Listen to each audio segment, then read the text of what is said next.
Hi everyone, my name is Stephen Lay and I thought I would upload a video to show you how I created this leather Nintendo Switch case. I'm pretty happy with how it came out. It is one piece of leather stitched together, and I'm using these brass button studs to fasten it. So I started off with the design. I typically start off with some sketches, as you can see on the left, and I knew I wanted the switch to go in from the side. And I did add some dimensions here so that I knew what I was going to be building. So I used literally a cereal box and started mapping out the template that I wanted to create. So here I am using a straight edge to mark out that template.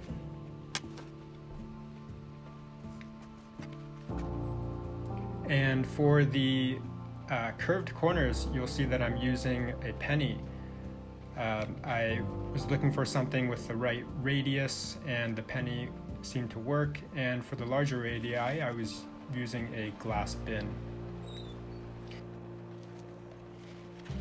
You can see here that I'm using a prototype. This was a previous prototype, and I'm just making sure I get the dimensions correct. And then I'm punching in the holes where the button studs will go. Next, I am cutting out the template. So I like to use a box cutter for any of the straight lines. I find that it's more stable than an X-Acto knife. And for the curved edges and lines, I use an X-Acto knife because it's a bit more flexible. So here's my template. I'm laying it onto a piece of leather and tracing out the template and then begin cutting. So same thing, I use an X-Acto knife for the curves and a box cutter and a straight edge for the straight lines. Next, beveling the edges. I don't have the best beveler, so it's not super smooth, but it is what it is. And finishing up with some sanding, and then beginning the wet forming process. So I'm just using room temperature water and soaking the leather in the water. You got to make sure that you're using vegetable tanned leather. I believe that's the only type of leather that can be wet formed. And I'm using this mold. You'll see this basically a 1x4 piece of wood with some leather wrapped around it. And I created that because it's a good size for a mold for the Nintendo Switch case. And you'll see that I'm using some clamps to keep it in place, as well as some drumsticks. I like the drumsticks because they're round, so you won't leave an imprint on the leather once it dries. And it adds a nice curve. You just got to make sure that the edges are aligned.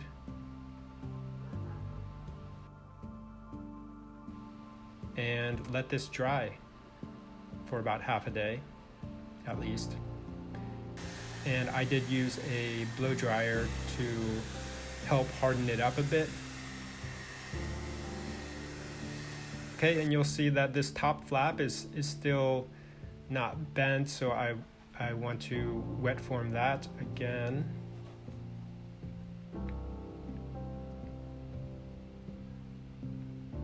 And here I am using that same form and just bending it at approximately where it would bend and adding some pressure to let it dry.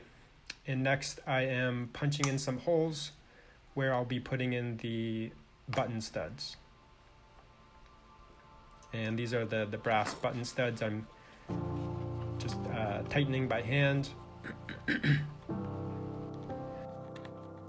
I started off with the largest hole punch setting that I had, and I added these slits in as well, but I found that the button studs still wouldn't want to, they didn't want to go in, and so I knew I needed to make the hole larger. So basically what I did was I used my hole punch to make larger holes, and after a lot of trial and error, I finally did get it to go through.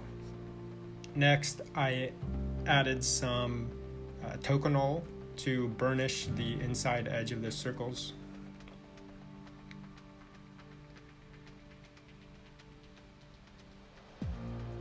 And you'll see that I'm using a little wooden dowel piece, just trying to get some friction in there to burnish those edges, make them a little smoother and easier to get the button stud to go through.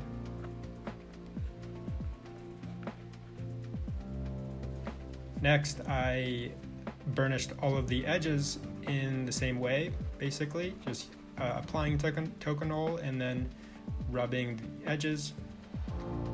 Next, I am using some double-sided tape as some temporary tape to tape both sides of the leather together before I start the stitching.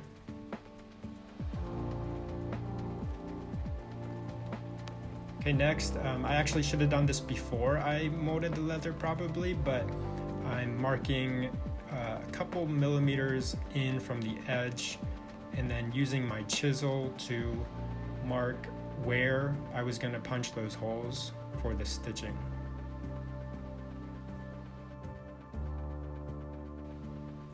Next, punching the holes for the stitching. And this is what it turned out to look like.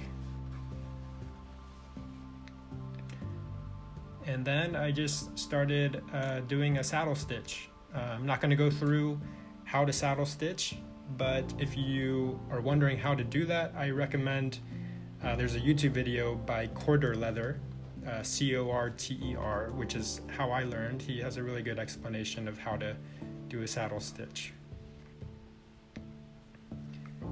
Okay, and then lastly, I'm applying Neatsfoot Oil to help darken up the leather and give it some color.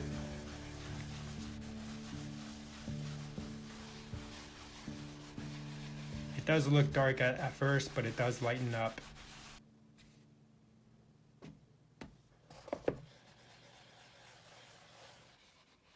And that's about it.